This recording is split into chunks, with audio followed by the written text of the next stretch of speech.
Talking with Mike Renner, NFL draft analyst, about all the Illini. Illinois has not had a first-round pick, Mike, since 2012. Devon Witherspoon bound to be there. How do you see him grade out, and what do you think of his chances to get into that top 10? I guarantee you that's changing this year, the first-round pick thing. Now, top 10 is kind of going to be he's going to be close, I'll say. I think it's going to depend on which team's willing to pull the trigger. I've loved the idea of him in Detroit, and Dan Campbell and that defense. That's a real press, kind of aggressive defense for a while now, and especially after they traded away Jeffrey Okudah. Like, I think he could very well go as high as 6. His tape this past year was that good. I don't see him dropping past 16, though. So the range for him, 6 to 16, if he goes any lower than that, I will be absolutely floored, because Washington, with their corner need, I think is his ultimate floor, because he's either going to be cornerback 1 or cornerback 2 in this draft class. That's just how good he was on tape this past year, and how much teams love the way he plays the game. What stood out to you most about Devon and what he was able to put on tape?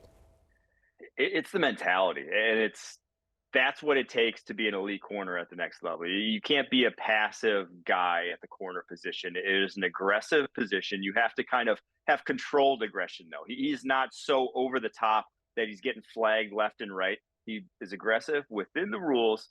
And then even when he does get beat, because everyone's going to get beat at the cornerback position, he had reps where, at the line of scrimmage, guesses wrong, whatever, guy gets past him. Next rep didn't even affect him. This guy has a very short-term memory when it comes to playing the game of football, and that's exactly what you need at that position. What stood out to you about him that maybe GMs or scouts are looking at and saying, hey, this is a question about Devon? We only played one season at the highest level, Mike, at Illinois. Yeah, I think right there is a big one. I think the track record of quote-unquote one-year wonders, regardless of position, is not nearly as good as guys with multiple years playing at a high level.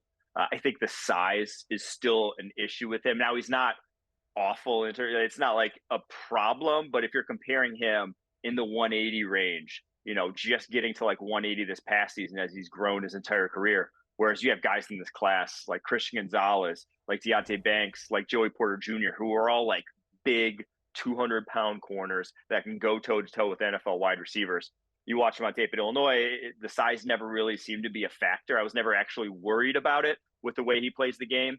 But then again, he's not facing, 6'2", 220-pounders that run 4.4. So it's just, that's the biggest worry with him. But if you're talking about like things on tape that we saw that were like, that you could point to and worry about, there really weren't many this past season. Defensive backs starting to get a draft history now here at Illinois. We see Quan Martin also in this draft, and you told me you really like what he has put on tape in his intangibles. I think, especially in this kind of safety class, that's one of the weaker ones in the NFL, and especially with the rise of nickel defenses and the slot being a starting position in the NFL and basically treated as such from a draft perspective, that no longer are the guys who can only play slot or who are kind of slot corners being drop down boards. No, they're just as valuable as your run-of-the-mill safeties. At that point, I think he's going to be a day 2 pick, because he is freakishly athletic, as we saw at the combine. He has great size for the position. He's a heck of a tackler, too. This guy out in space wraps up really well. That's the kind of physical presence a lot of teams are looking for in the slot nowadays, because they're trying to bridge that gap between kind of cornerback skills and a guy who really can play the run like another linebacker. And I think on tape, you consistently saw that from him. So schemes that are really kind of static in their usage of that slot corner, I think are going to love him in that role. Sidney Brown, another name in that as well. You talk about a guy who can play in the box, and I think he also proved that he can play, back also in coverage during his combine days, and he's also put it on tape. How do you mix what Sidney's able to bring, and where do you project him going? Yeah, so I think he's a day 2 pick as well. I mean, they're both, him and Martin, are benefiting from the fact that, 1, it's a weak safety class. 2, there's not a lot of good athletes in the safety class either. Like, they are probably 1 and 2 from just like a testing perspective, from a physical perspective, in this safety class in terms of what they're capable of. And the NFL has shown anything over the years, they're going to try to take a bet, try to take chances on the guys with the physical tools rather than the ones who may not have them. And may play the game of football better, but I don't really have too many question marks about the way Sidney Brown plays. Like, he plays an aggressive brand of football. As you mentioned, he was a box safety this past season, and had his best season, even though like prototypically, like size-wise and kind of skill set wise, you would think he'd also be a good deep safety with his range and explosiveness, but was more than comfortable playing around the line. I think as a run and chase player, he's tremendous. I think he can play man coverage better than any other safety I've seen in this draft class. You really saw that shine down at the Senior Bowl. So I think he could even sneak into the second round in, again, this weak safety class if some team really covets the range that he brings to the table and the kind of versatility he brings to the table. So, yeah, big fans of all three of those Illinois defensive backs. Pretty crazy just that there's that many guys when you look at Kirby Joseph, Nate Hobbs, a couple of draft classes ago, all from Illinois that are now getting that opportunity. Just 5 years ago, Mike, this Illinois defense was one of the worst in the country. Now they're producing first-round draft picks.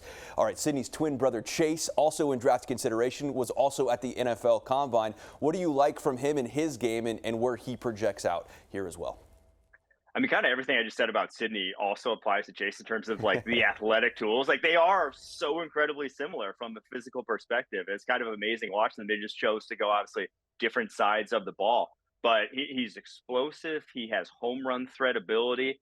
I think he ran behind an offensive line that, you know, you like to see guys run behind at the collegiate level, not gaping holes, not like the Alabama lines, not like one of those real road graders. You like to see them have to work for it because they're going to have to work for it at the next level. And so Chase Brown had a massive workload. I think he was top 5 in the country in terms of pure attempts this past season, and held up very well on it, and then had to fight just to keep his head above water in some of those games when he was getting 20 plus carries, and never really seemed to wear down. So yeah, I think the only thing really holding him back from being in that day 2 conversation right now is the fumbles, right? Like 5 fumbles last year, multiple fumbles down at the Senior Bowl.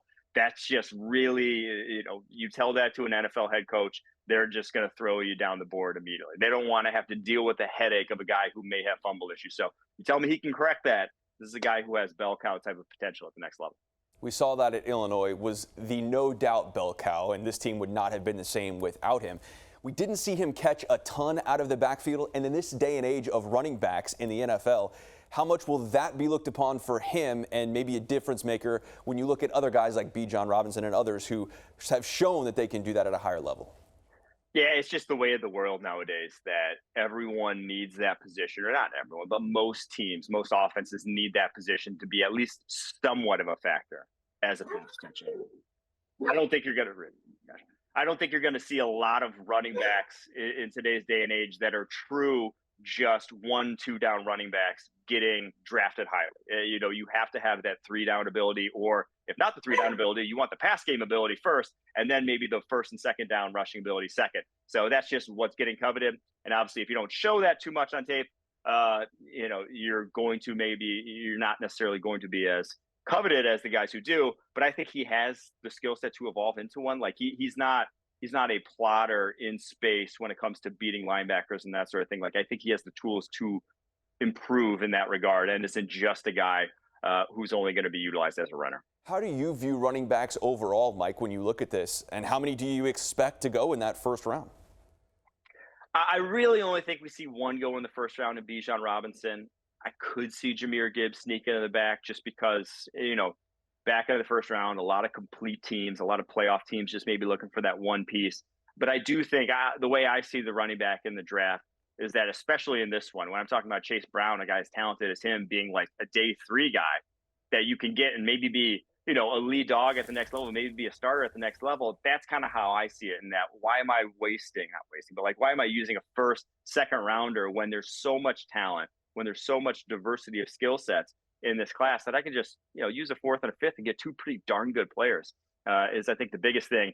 That the really only way I'm going to bat for a first round running back, or maybe top of the second, early second type of running back, is if I have an awesome offensive line in place and I'm committed to running the football. If I have those 2 things, sure, by all means, add that final piece of the puzzle to give you that elite running game. But if I don't have those 2 things in place, I just think the data consistently shows that running backs struggle to overcome their situation at the NFL level, and that if you're running behind an average to below average offensive line, chances are you're not going to produce at a high level.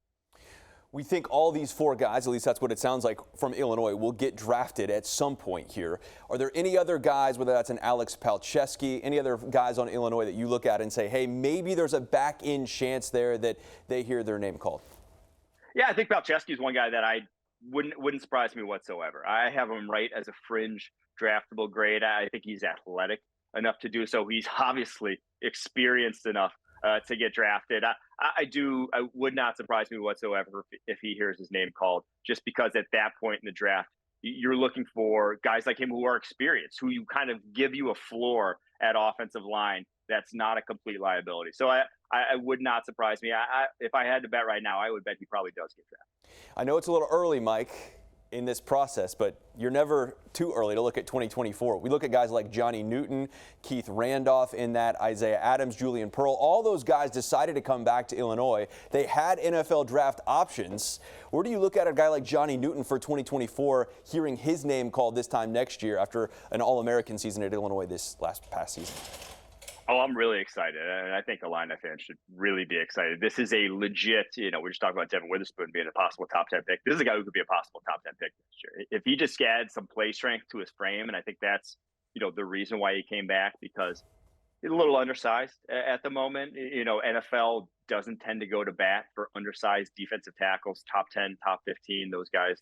You worry about how they transition. So if he can get up into the 300, 310 range, this upcoming season, really put himself into that ideal body type that the NFL is looking for and maintain the level of play we saw from him last year that was, as you mentioned, All-American caliber, I think he gets to that range. I truly do. He is that good of a player on tape already.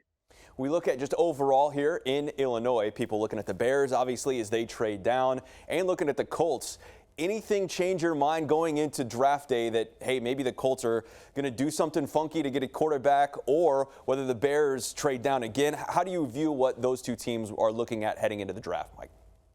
Yeah, I think the Colts, I don't think they're like a slam dunk lock to go quarterback. I know they still do have eyes possibly on Lamar Jackson if the board plays out a certain way and they don't like the quarterbacks that are there. But I do think more likely than not, it's going to happen where one of the top three quarterbacks falls into their lap, and then all of a sudden they're more than happy to draft that guy.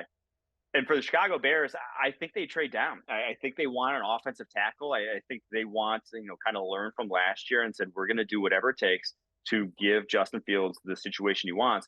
And at number 9, there's going to be a lot of tackles on the board. And I see a lot of these tackles in a similar tier. So where if they move down 5, 6 picks, whatever it is, and get another draft pick that they lost in the Chase Claypool trade, all of a sudden they can probably still get one of the top tackles in the draft. And then they can get more draft capital to just fill out this roster, because I don't care what position it is, maybe outside of linebacker and quarterback at this point, they could use help pretty much everywhere. So yeah, this is a roster that they just need to start hitting on picks, right? They just need to start hitting on some evals here. Mike, a small world, Central Illinois native, now talking about the Illini, a possible top 10 pick. Has not happened in a long time. Mike, thanks for your time. Yeah, for sure, Brett. Thanks for having me, man.